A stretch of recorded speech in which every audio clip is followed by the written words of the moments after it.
The Galactic Council had proclaimed Nexium the strongest material in known space. For 3,000 years, every civilization had tried and failed to bend, break, or reshape it. The metal was a gift from a long-dead race, found in ancient ruins scattered across 12 systems. Scientists studied it, engineers worshipped it, warriors coveted it, but nobody could do anything with it except admire its indestructibility.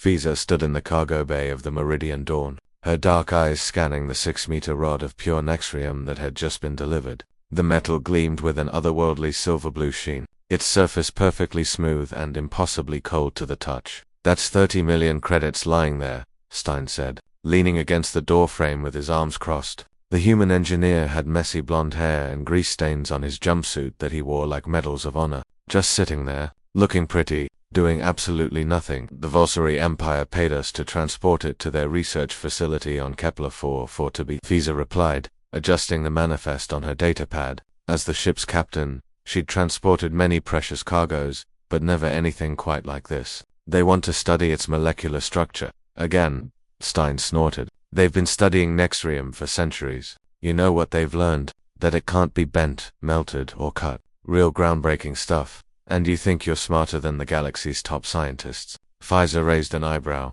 though she knew Stein well enough to recognize that gleam in his eyes. He was thinking, scheming.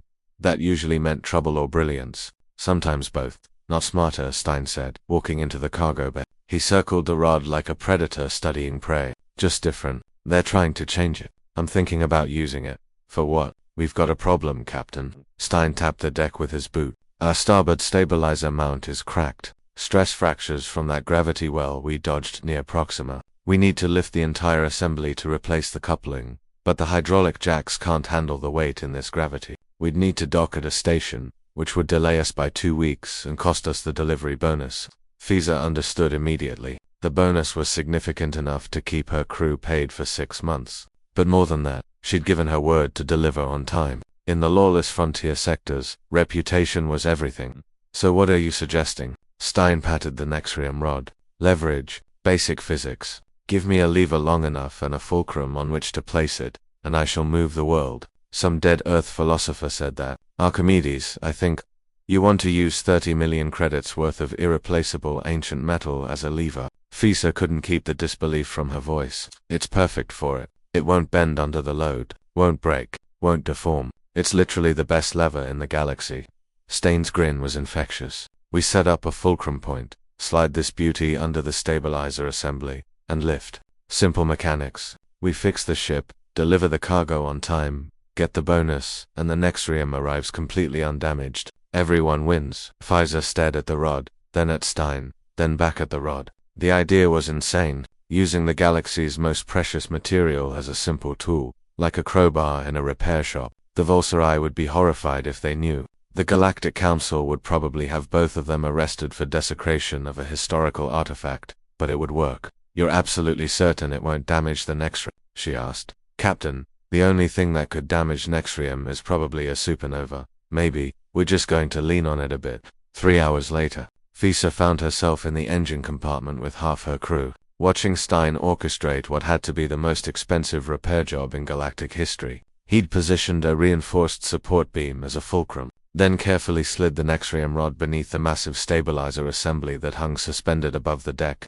"Okay, everyone on the end," Stein called out. "On 3, 1.2.3. 6 crew members pushed down on the far end of the rod. The Nexium didn't flex, didn't bend, didn't give even a millimeter. But it did exactly what levers had been doing since the dawn of civilization. It multiplied force. The stabilizer assembly lifted smoothly, its several tons of mass rising as if it weighed nothing. "Hold it there." Stein dove underneath with his tools, working with practiced efficiency. Fiza held her breath, watching the ancient metal perform the most mundane task imaginable. 12 minutes later, Stein emerged with a triumphant grin. "Coupling replaced. We're good to go." They lowered the assembly gently, removed the Nexium rod, and cleaned it carefully. Not a scratch, not a mark, not even a smudge remained on its perfect surface as they secured the rod back in its transport case. The ship's communication system chirped. Fiza accepted the call, and the holographic image of a Volsuri official materialized above her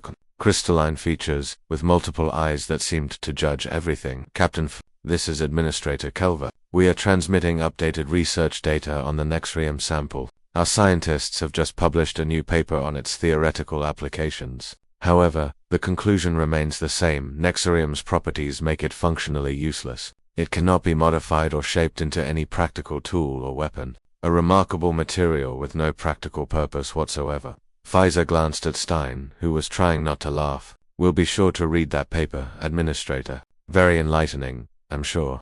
After the transmission ended, Stein shook his head. You know what the problem is with all those brilliant scientists? They're so busy trying to change things that they forget to use what's already there. Is there a human saying for that? Fisa asked. A few. My favorite is, if the only tool you have is a hammer, treat everything like a nail. But I prefer the opposite. Recognize what each tool is actually good for. He patted the Nexrium case affectionately. The galaxy spent 3,000 years trying to bend the unbendable. Took a human about 3 minutes to realize that's exactly what makes it perfect. Pfizer smiled as the Meridian Dawn jumped to hyperspace. Right on schedule. The galaxy's toughest metal couldn't be bent, but in the hands of someone who understood that sometimes the best solution is the simplest one. It had moved mountains, or, at least, one very heavy starboard stabilizer assembly.